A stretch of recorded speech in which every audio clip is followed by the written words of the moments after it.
Packers fans are known for traveling well, and as we are learning today, that even applies to road games that are played across an entire ocean. Sports Director Chris Roth has more on the fans making the trip to London. Welcome to London and the start of our Green Bay to the UK coverage. And that is not just a phrase that we came up with. It was a way of life for many people. Yesterday we got on the plane in Green Bay to Detroit, almost entirely filled with fans going to the game. And then when we got to Detroit, much bigger airplane, probably 75% of the people on that plane were flying here to see the game Sunday between the Packers and the Giants. So it was really like a Packer fan freedom flight. When I heard my neighbors are going, and then a few other people I knew were going, I said, I got to make it happen, so here I am. I've told them for years, as soon as the Packers were going to come to London, we were going to go. I didn't care what we had to do it. Back in October 1995, photographer Bill Kambalik and I traveled to Lancaster, England to meet up with the newly formed Great Britain Packers fan club. The Packers were on the rise in the mid-90s, and the club was started by a gentleman named Terry Ainsworth, who also founded the Great Britain Packers Hall of Fame, thanks to his close relationship with former Packers great Ray Nitschke. Every week, the Packers would send the British Packers fans a VHS tape of the previous week's game, and then they would hold a tailgate and watch party. And we had the privilege of attending one of those parties, and it was certainly a night to remember. Ian, great to see you again. Boy, you gotta love Zoom. How you doing, and what are you up to these days?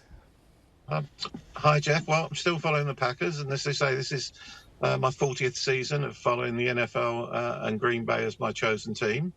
Yeah, I follow obviously social media and the computer's made things a lot different. When I started back in '82, I was listening on medium wave Armed Forces Network radio. Take a look at this. This is the menu.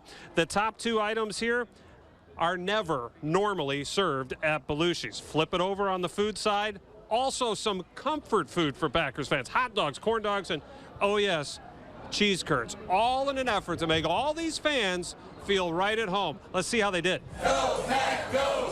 Go, Pack, go! So you traveled all the way across the Atlantic. Yeah. To go to a sports bar filled with Packer fans. You betcha. It's almost like you never left home. Well, it's different. They don't have Miller Lite on tap. Just in cans? Yeah, no bottles. Oh my God, it's the Packer menu. Right? It's got everything you need. Cheese curds, Packer hamburgers, and it's all in, look at this, it's all in yellow and green. Wisconsinites are thirsty. We're already over here. All right. I mean, if anything should be worried, it should be the Packers fans, not us. Oh, why is that? We're a crazy bunch. For some reason, I think they are going to get along famously. Reporting in London, Chris Roth, Action 2 News. Welcome to downtown London. As we've shown you earlier today, the Packers making their first appearance in this city is a big, big deal for Packer fans. But what about the folks that live here? The Packers and Giants will be playing the 32nd NFL game in this city. So is it a big deal to Londoners? Do you know anybody that watches NFL football? Not really. It's just not catching on with you? Nah. I know the basic rules in terms of you have 4 downs to try and get the ball as far as you can before you swap teams. Do you pay attention to the games when they're here? No, I don't. But another first this year for the NFL, they will be playing a game in Germany. But for one Packers Uber fan in Germany, he was not going to wait. How soon did you decide you were coming? As soon as the Green Bay Packers announced they're playing in London, that was like a red button. I knew that I would come. When you are frustrated with the Packers and they're not doing what you want them to do, or they're not playing as well as they could be playing, what's your go-to criticism? What does that sound like in German? Oh my God, die Defense schon wieder. Kacke. Wait, I think I know that last word. Welcome to London and Piccadilly Circus. The Packers have arrived, touching down at 6:30 a.m. local time. Then a long bus ride to their hotel resort, complete with a practice facility. 6 hours after arriving, they held a short jog-through workout. No rest for the weary by coach's orders, at least until 7 p.m. They're all trying to power through the time change and jet lag. What time is it? I'm I'm trying to figure it out right now. I'm not worried about us as coaches. Probably should be, but you know, we're used to not getting much sleep, so. Coach says no naps until 7 o'clock at least, right? Yeah. So is that, I mean, pro athletes are pretty good at getting their naps. Oh, yeah, in, right? pretty. I'm really good at sleeping. But, yeah, you got to try your hardest and, you know, just being able to get out of the hotel and go do something. Our practice schedule was way different today. It was more of a jog through.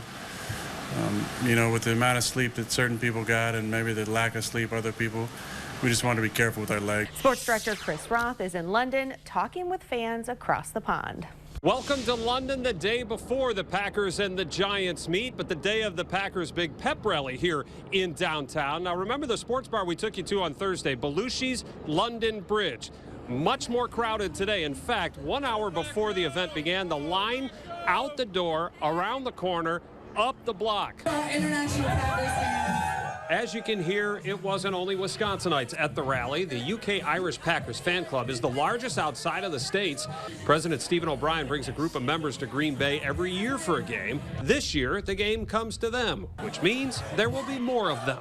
We've done like a decade, literally a decade of work to try build up the fan base here and create an atmosphere that people could come together. They're not jumping up and down on their mom's couch, you know, when Aaron Rodgers throws that Hail Mary touchdown. Dave, before today's game, our crew in London caught up with the Packers fans traveling near and far to root for their favorite team. We left the hotel today and they gave us a G-set to make sure there were enough in the stadium. Fantastic. We had a wonderful time. Yeah, London's been great. It's been really fun to see all the Packer fans everywhere. Such camaraderie. It's awesome. Love the city. Love the city. A lot of other great fans, great frocks, you know. Packers fans always show out. You know, we're dressed in a real elaborate. All the Giants fans are just wearing jerseys. Shout out Rockline. It's your boy again. And yeah, I used to go over there for work, and the VP, my good friend of mine, Matt O'Connor, took me to a game, and ever since got hooked. So when he told you the Packers are cool, what did you think? The same. And check out these amazing photos of the scenery across the pond, also taken by our crew from Westminster Bridge, all lit up at night. And now here's the famous London Underground tube that carries people around the city. And lastly, traveling and food just go hand in hand. This is a meat pie from a local pub. All looks pretty good. The Packers offense did not score a single point over the last 37 minutes of this game. The last reason for them to celebrate was the touchdown to Mercedes Lewis in the second quarter. He loves London. He had the 3-touchdown game the last time he was here as a member of the Jaguars. When I came with the Jags, it was like a lot of fans with different jerseys on, right? The Packers traveled very well, and we had a bunch of Packers fans in there today, and that was really awesome to see. Yeah, I mean, it couldn't have been a better atmosphere. That was dope. But as good as the atmosphere was, this team is not as good as it thinks it should be.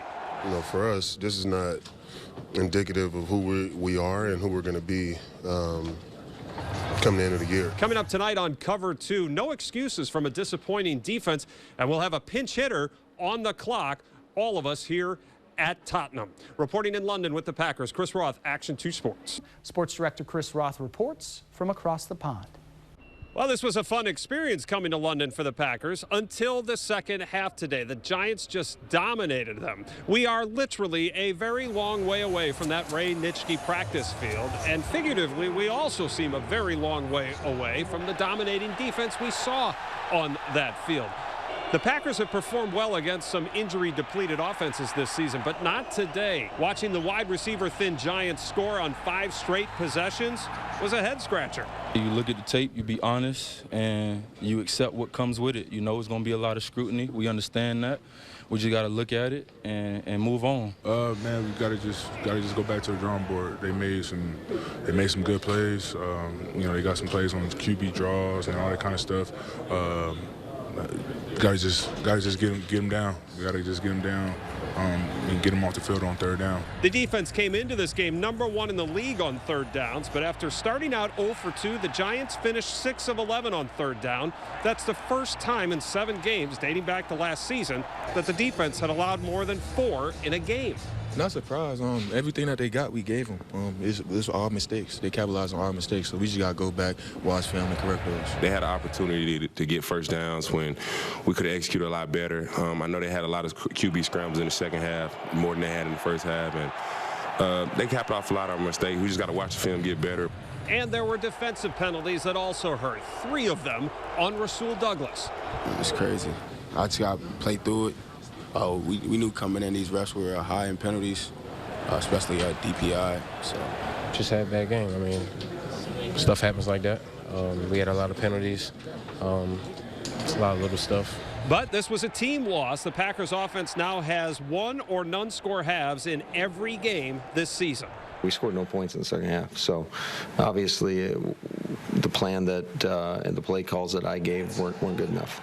It's very unfortunate. You know, I thought that we were going to be able to put a whole game together today, and just didn't go as planned. And you know, that's part of this game. Today it definitely wasn't up to even a quarter of our standard, I'd feel like, in the second half especially. So I think as a collective group, from coaches to players and all of us together, we got to figure it out.